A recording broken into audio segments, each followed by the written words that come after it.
welcome to H.E.A.L, Having Emotional Anguish Lifted. This is the first installment in a series of podcasts from Chris Andoh Ministries. Today, I'll be your host. My name's MsGechi, and to my left is Ian.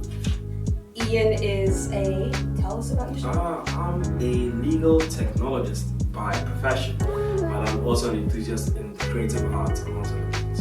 I just wanted him to speak. To my right is our very own Reverend Chris. Reverend Chris is the General Overseer of Covenant International Christian Center. He's also our senior pastor. He is the face of Chris Andoh Ministries, and he'll be sharing a lot of his expertise with us today.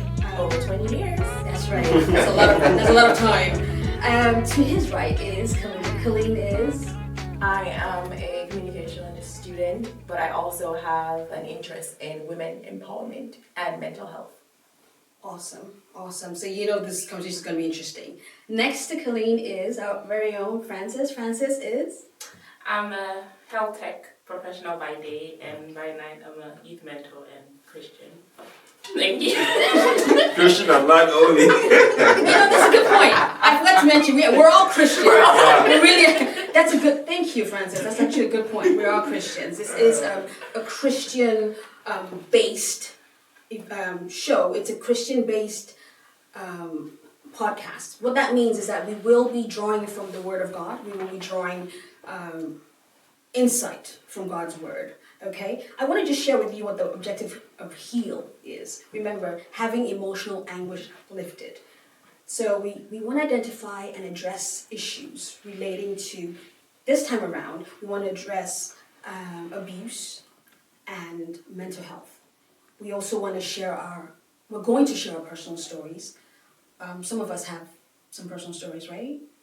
Yeah? We'll share our personal stories. We'll also gain some insight. That's why we have our very own subject matter expert here to help us out with that. Because we may have questions. I don't know about being an expert. Listen, I've sat under him. I know he's got some good stuff to share with us. Wisdom, insight, and answers, really. He does. I know you do. I have confidence in you, Bishop. I do. Right. And really, we may be speaking to you, but this is for us all. We all want to gain that much more insight into these situations. People are struggling with things that they have held on to for a long time, and we want to just kind of break those strongholds. We want to start today to break those strongholds. So sit back and enjoy yourself, and let's get on with it. Yeah. All right. Before we can go any further, though, I think we should actually define abuse. Like, what is abuse? Okay. All right. And based on studies, they found that abuse is the intentional or unintentional misuse of a person or thing. But we're going to deal with people today, right? And there are different types of abuse. You have physical abuse, you have emotional abuse, you have neglect, and you also have sexual abuse as well. Yeah. So we're gonna really expand on some of That's those. a lot. That is a lot. That's a lot. Yeah. It's a But wide range. It is. But Rev, does the Bible explicitly speak about abuse? I think one of the good things about the Bible is that the Bible doesn't hide from people and their inadequacies, their weaknesses. The Bible presents it as it is. I will talk about Abraham. To give your wife away to a king for a night. If that is not abuse, I don't know what that is. Yeah. You get it, but the Bible doesn't run away from what happened, and because we are whole, we are total human beings. We have our good sides, our bad sides. We have, culture at the time and everything that plays. One of the things that we have to understand when we're talking about abuse is it has to be put in a setting. Okay. For instance, I'll give you an example. For instance, my generation, to get whipped for something you've done wrong or You mean like being disciplined? late. Discipline. Okay. No, I'm just using flogging. Like, okay. it was the norm. I mean, when I'm going to school and I'm late, at the gate, there's a teacher there who will flog you for being late. When you get into your class, there's a mental arithmetic going on. one mistake, two canes, and it was part of the system at the time. We didn't look at it as abuse, but looking at it, retrospectively, it was abuse. You know, in the afternoon before you leave the class, it's a spelling test. One mistake, two canes. So definitely you're gonna get flogged within the day. As to how many, I know it's not funny. Sorry, like. As to how many, it depends on how smart you are and how punctual you are and all that. Because when we come back from break and you're late, you're gonna get flogged as well. You know, it was, and our parents will flog you for being silly at home. My mom was an expert at throwing the slipper. Wow. You know, it's like it hits you. And sometimes what she did was, if she wants you to do something you don't do it, then maybe you run away to go play football. She'll leave you alone. In the night when everybody's asleep, then she comes with a wet towel. And then you get it. You get, but we didn't look at it as abuse. But looking at it, you can't do that in this day and age. The whatever authorities will come for you.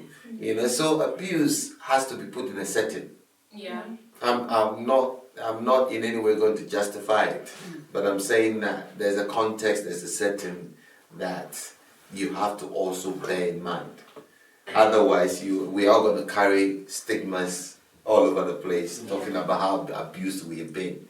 I think that this generation is a little bit too yellow-bellied, and we are always looking for people to blame. Yeah.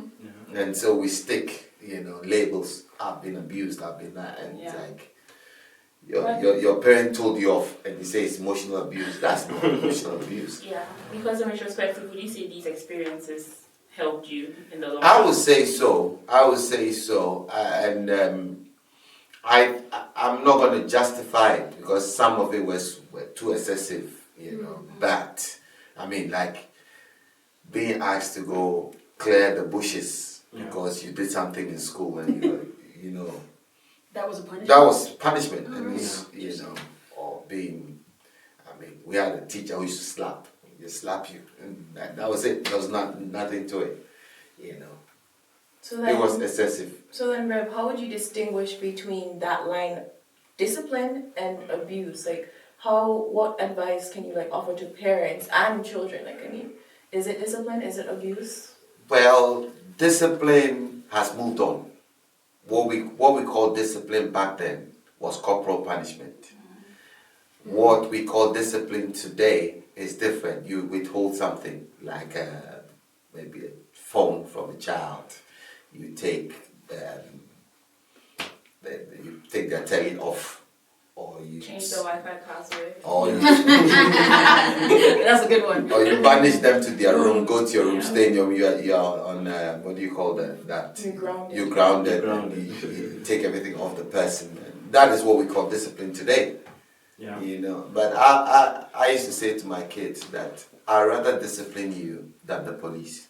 I'd rather discipline you than the prison. So I would go that far because I don't want you going anywhere close to breaking the law. Yeah. So is that abuse? I don't think so. So it's really, I can't give a hard and fast rule as to what is abuse, what is discipline. Actually, Francis, you're going to talk to us about what abuse is. Do you have some definitions or something? Yeah. So I was gonna talk about gaslighting because that's a term that. That's like the new thing. That's like the new thing. Gaslighting. Yeah. I mean, I remember the first time I heard it, I was like, "What gaslight?" I mean, but it's just really the whole process of. It's a form of abuse, where you let the next person question their sanity based on presumptions you are, presenting to them, whether it's making them doubt reality by deception, by manipulation, and that's emotional abuse. And it's something that we've seen a lot in relationships now. Yeah. I mean, I personally haven't experienced any of such things, but what would you say to, a female, in such a relationship? Or a male. Or a male, Oh, sorry. You gotta balance the scale. Sorry. Yeah, I mean, female Delilah in the Bible is still very great. I think anybody that makes you feel uncomfortable, anybody that makes you lower your own self-worth, whatever form it is abuse.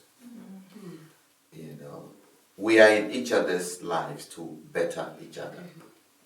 I'm in your life to better you, you're in my life to better me. And that's what relationships are about. If you have a friend who is always making you doubt yourself and making you feel inferior, then check that relationship. Because that is, we are here to build each other up. If the thing is not building you, then It's definitely tearing you it's down. tearing you down. Yeah. So there's not like this person is there, but they have they don't add or they don't take anything away from you. It's not like that. But what if they do both, right? What if they do build you up or they do tear you down? Because you've heard stories of women who they stay with an abusive partner or men staying in an abusive relationship because they provide. They're the provider. I mean, you buy me food, you get me clothes, but you speak down to me sometimes. Like, That's where the mental health element comes in, isn't it? But yeah. I will say to you that first of all, you must know what you are worth, because abuse has to have a standard. You have to have a standard in your own self, so that anything less than you can call abuse. So if the threshold of yourself is so low, then you're already being abused without even realizing that you're being abused. That's the point. You understand? Because say for instance your parents abused you, so you don't have any self, and that's what happens to in relationship. Most people they tend to attract people who are abusers because they've been abused all their lives. So if they get somebody who empowers them, they don't like that relationship. They want somebody who will always tear them down because they feel That's Is the that- definition. that's the validation for definition. them? Wow. That's the definition of love. I've had a few experiences like that of people like that. We have to move past They feel validated when they are being battered emotionally or physically or whatever. So what is your threshold? So you have to love yourself first. Yeah. You have to know who you are, what you expect, how you expect to be treated. Then but then how You can I can be know mad. who I am? I mean, if you live in a world where you're told to be this, you're told to be that, how can I really find my identity? Like, I'm still learning myself, actually. So that's where we should start the conversation from. Okay. That who are you?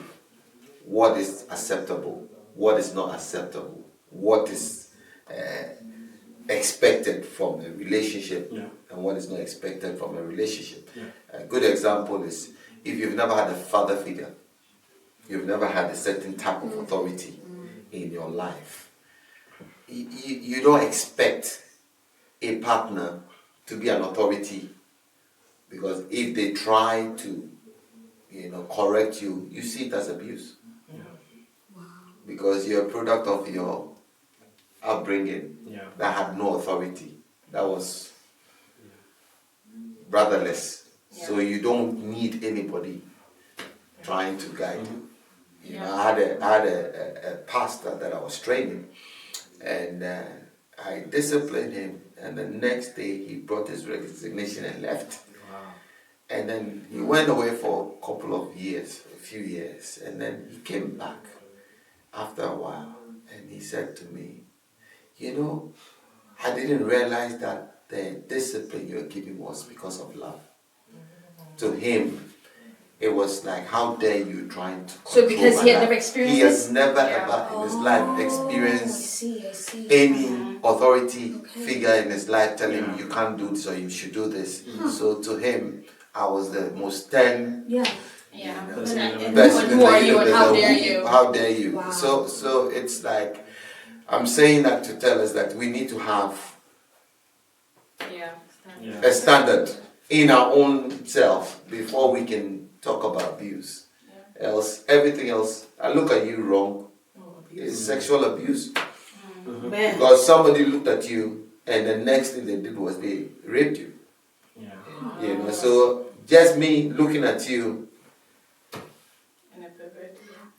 I gotta pick up on that, because as a child, I experienced what I look back and think, I was sexually abused, not once, not twice. And it wasn't in the explicit sense. It was just the inappropriate behaviors. Yeah. And so when we were preparing for this, I was thinking, I was like, oh, actually. Maybe. Actually. Because, looking at the definitions, like, oh, they shouldn't have touched me that way. That shouldn't have happened. Mm-hmm. And my thing now is, I wonder if it's affecting me without me realizing it now. It happened as a child, but I'm wondering if now, like, do you know what I mean? Like, is it? I think that's where the Me Too movement came from. Because a lot of the Me Too victims at the time didn't feel that what was done to them was an abuse until they heard other people sharing their testimony and their stories, and they're like, me too. It happened to me. It happened, then it became a big, that's why I said that whatever we are calling abuse, maybe the context at the time was not. Do you get it? So you need to put things. Personally, I don't like that victim mentality, trying to be a victim at all times, because it also affects the way you behave and the way you behave towards others. I always say that the people who are abused tend to abuse others, so, but it's also very good for us to discuss it, to talk about it. Because like that, making it a taboo, is like you just, and that's why people need to heal, right? Because they just keep it inside, and it manifests in different behaviors. You're like, wait, why is this person like this? Or what's going on here? Or something little that you did to them or you do to them, and it just like blows up, and you just think, wait, why that reaction? Like, it's like overreaction. But then, like you're saying, it's like it just kind of festers and it's like a scar. That looks like it's healed, but a little scratch just opens everything up. Yeah, that's it. So it's good for us to talk about it. It's good for us to discuss it. And one of the things about abuse is learn to forgive. Two people you need to forgive is the perpetrator of the abuse and you yourself. Because sometimes people who are abused tend to forgive the abuser, but not themselves. Yeah, that's true. Because they tend to feel that they allowed the abuse to carry on, or they engineered like it was their fault. It was their fault. And the abuser will always make you feel that it was your fault. But it's never your fault. But you've got to learn to forgive yourself. Talk about it, get healed, and move on with your life. Ian, I want to get your opinion. Okay, I mean, it's for girls to talk about abuse and mental health challenges stemming from things that happened in their past. It's a little bit expected or easier coming from us, but I'm curious as to coming from you as a guy. Can you just kind of chime in and let us know, like, what does it feel like or look like from your perspective as a guy? I mean, it's rather interesting. I always look back at some of the experiences I had when I was, about 6-7 years old, and they felt like a blur at the time. I wasn't sure of the exchanges, what was going, the kind of interactions I was having with this caretaker who was looking after me and my siblings. And it wasn't until I went into high school that I had certain conversations with my friends, and it just had me thinking, it had me looking back. A lot of reflection went on in that time, and I was able to identify certain wrongs that were done to me. Now, the question is, was I able to express them to anyone else? To this day, no. In fact, I believe this is the third time I'm actually being vocal about this. That's the thing, right? The big secret. Yeah, it's always it's just difficult. And as a man, you always grow up having to not only fend for yourself, but to be super individualistic to the extent that you fight all your battles on your own. And God being so good, I was able to overcome that hurdle and the kind of challenges it presented me with. But I wish that when I was much younger, if perhaps the avenues were there for me to have been vocal about it, I think my life would be, the quality of my life would have improved. You feel like it would be different? It would be much different. Wow. I think every human being has a compartment in your mind where you tend to push things that you don't want to Oh, yeah, discuss. for sure. Yeah. So we all have that, you know. So I'm not ready for this it's right like it's there, but you don't. It never comes out. It's only something like you need a trigger to Yeah. go into that file to bring it out. And when it comes out, you know, sometimes our behaviors with people stems from that. So it's very good for us to talk about some of these things. Talking about it is not for the sake of talking about, but it's for the sake of healing. Yeah. Because when you talk, when you expose, it's like any wound. When you expose it, it heals. When you hide it, it festers and develops into something else. So even now, talking about it now as a man, you know, as a full-grown man, talking about that vulnerable 6-7-year-old, Yeah.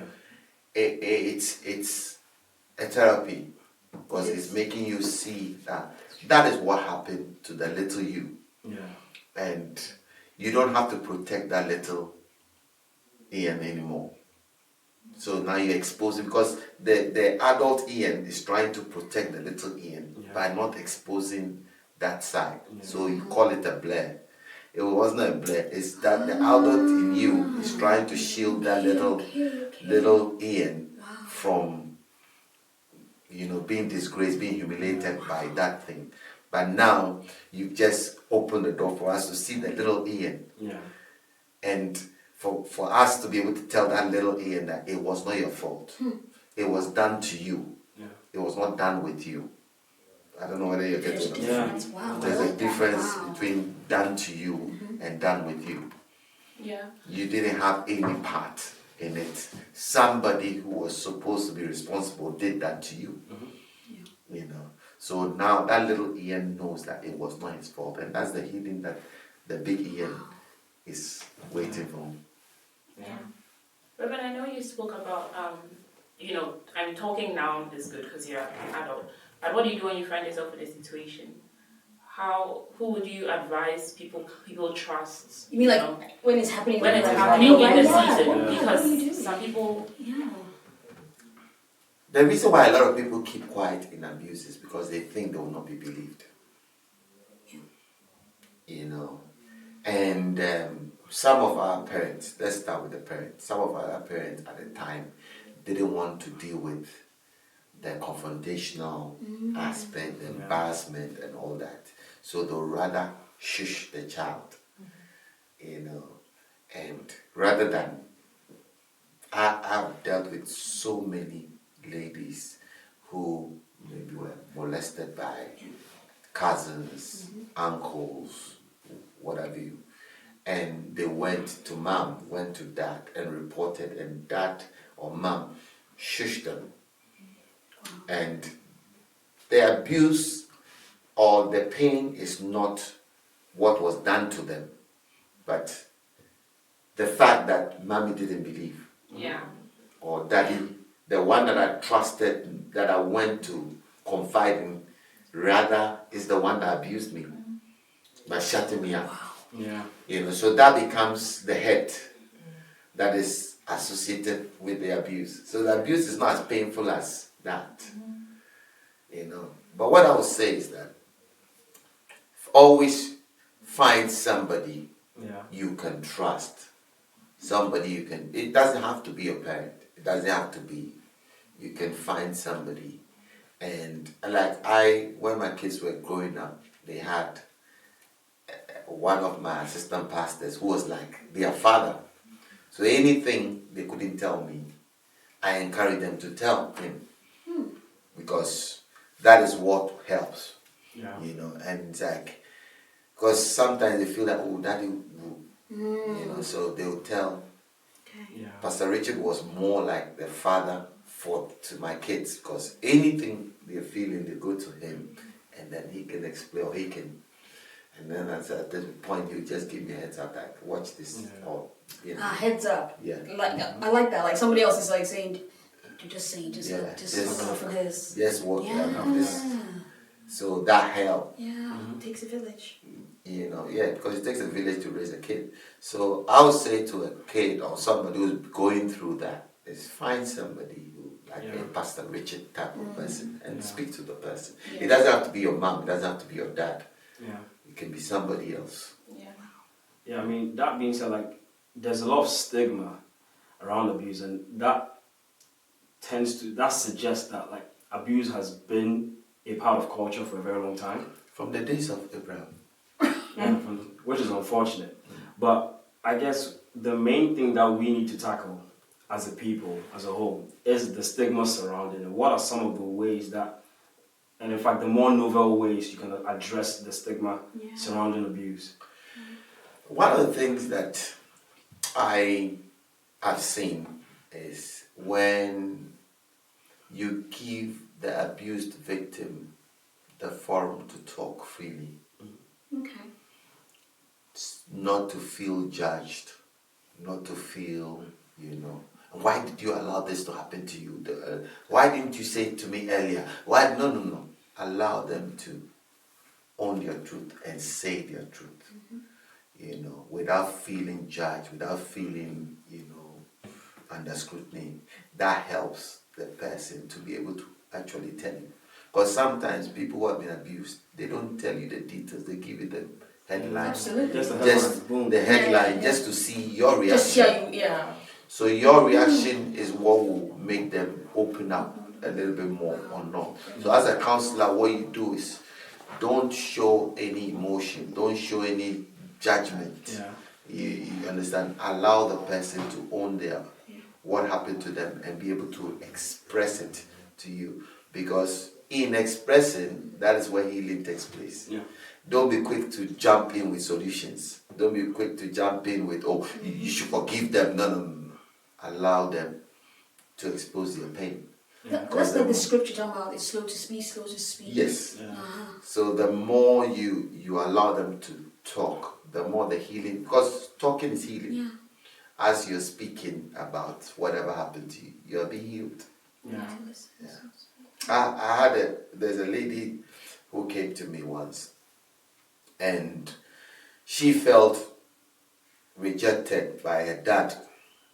And that is one of the reasons why she's like had multiple guys, and like she's gone on to be abused by a lot of boyfriends and all that. Vicious cycle. And as she was talking and we're talking, we got as like allowed her, a question opens another door, another question opens another door, another question opens another door. And as we got talking, realized that the person that she called dad was actually the stepdad. But that was the dad that owned her when she was little. So really her pain stemmed not only from the stepdad, but from the abandonment of the real dad. Yeah. And that is what made the stepdad's neglect feel more painful. So then it made her look for love in all sorts of wrong places. So anybody that showed a little bit of interest, she just throws herself at the person. Wow. So abuse has a lot of layers and a lot of compartments. You've got to allow the person to open and keep opening until the last door is open. Then we can start the healing process. I'm glad you mentioned the many layers of abuse, Rev. Because I realize we've been speaking about like the effects or symptoms of abuse, but what would you really say causes abuse? Is it like tied to other sins? Because studies show that you have persons who drink, they do drugs. So like, where is this coming from? Abuse comes from culture. Abuse comes from history. Abuse, because like I said, most people who are abused tend to abuse others. And abuse and culture to start. Like there are cultures that men don't stay to look after the children. So they are raised by mothers. So that fatherly love is never there. So a young boy grows up in that environment that fathers don't stay. When they get to a certain age, they also impregnate girls and do not stay. So it's like where can we trace the abuse to? It is that with the boy, it is that with the father, it is that with the grandfather. It goes way generations. Wow. It goes back. I mean, like a good example is the slave trade, where like strong men were used as stallions to father strong sons for the slave owners. So that was an abuse Wow. by the slave master. Now, the slave master is long gone, but it's being perpetrated. Wow. So the culture is that the men don't stay. They just have baby mamas all over the place and go. So the abuse has gone on for generations, but it started from slave trade. So for persons who want to have a Christian life or godly living, would you say that there are principles from the Bible that can prevent abuse? I think so. I think that when, like I always say, that it doesn't matter what junction you met Christ. The Bible says that once we come into born God, you become a new creature. All things have passed away. It doesn't mean that we have to pretend that it never happened, but now we can have Christ healing us and giving us a new lease of life. I mean, I'll give you an example of my own story.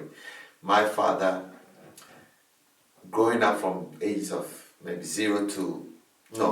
my father was never there when I was 0 to 3 years. My father was a political prisoner, so he was in prison when I was born. And then when he came out, 3, 4, 5, 6, till the age of 12, I knew him as a very stern disciplinarian, the one that is, everybody's scared of him, everybody's like this. And then age of 12, my first day to go to secondary school, boarding school, my father took me. And he took me to school, and as soon as he dropped me off, he drove into the sunset. He became a political exile till I was about 19 years old. Are you with me? So I never grew in my formative years. I never had a father. Do you get what I mean? Because I was just about to become a teenager. My dad wasn't there. And it was just my mom. There was no father person, nobody there. My mom was doing her best, but we raised ourselves practically. And I happened to be the last kid, so that the older kid, everybody had found their pathway, and I was more like a lost puppy because I didn't know where to turn. But thank God that I had father figures in the church that mentored me. That's why I'm so strong about mentorship. Yeah. So I was fathered by Christian brothers who came in at various junctions of my life to father me to this point, and then another person takes over and another till today. You get it. So what I know, what my experience as a father was never something I learned from my upbringing. It was more what I learned from the house of God, from the church. So it's possible to retrain yourself from neglect, from abuse or whatever, to become anything. At what point did you make that decision that I'm going to break the cycle? I will not be a victim of what happened to me. What point did you make that decision? That's a very, very good question. I came to that point when I realized the pathway of the elder brothers who were in front of me. Okay. I always say I have 5 brothers, 4, plus me 5. 2 of them are dead, and they died in a very, I don't want to discuss that. And 2 of them are nothing to write home about. So I saw that there was something in my house against the boys. So I knew that the only reason why I had a little bit of sanity in my life was because of the church.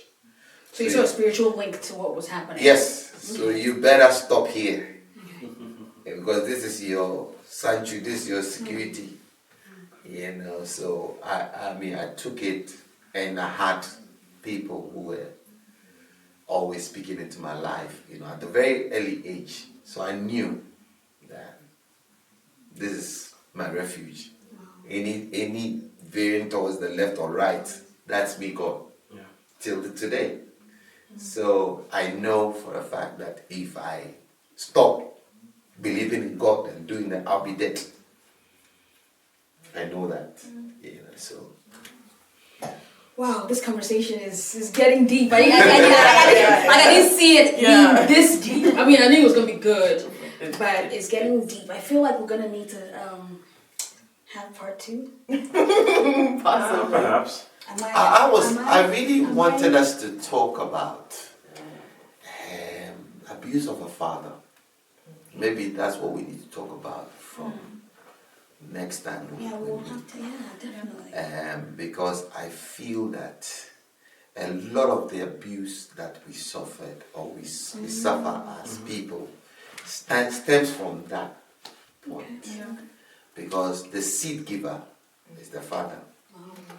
And the abuse of a father or the neglect of a father takes longer than anybody else. Yeah.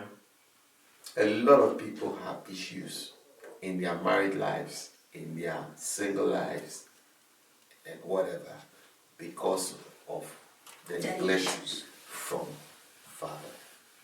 So I think Father's Day is going to be coming up soon. I know. Should we do this before Father's Day? Or we do it after Father's Day? I think that we need to Actually, be talking towards, because one of the things that I realized from questions we deal with, especially when it has to do with the family, always there's from the head that comes from fathers. Yeah.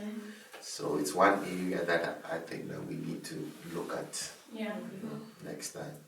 But I don't know whether it's been helpful. No, this is good. This is, I don't know, like, I thought we were going to cry. I feel like I'm holding back tears, and I'm going to, like, when camera cuts, I'm going to put a good cry out there. No tears. But thank you all. Thank you all for agreeing to be part of this. I am grateful. Bishop, thank you for your time, your wisdom, your insight. We will have you back because, well, you've just given us assignment for part 2. But before we wrap up though, like anyone who watched this episode, like I just want Rev to kind of tell them, where do they go from here? Like what's next? I watched this and I'm open to healing. I want to heal, but I don't know what's next. What's my next step? Just send us your questions, send us your prayer topics. You know, you can always, I'm sure they'll put the link of the phone number or the way to get to us, and let's talk. It starts from talk. It always starts from talk. Yeah, let's talk. And we are here to talk, so let's talk. Absolutely. I want to thank you all. Thank you so much. Bishop, thank you so much. Listen, we'll be back. Send us your questions and let's talk. So take care. Stay tuned and subscribe. Oh yeah, subscribe. What he said, subscribe. Take care everyone. Stay blessed. Bye. Bye.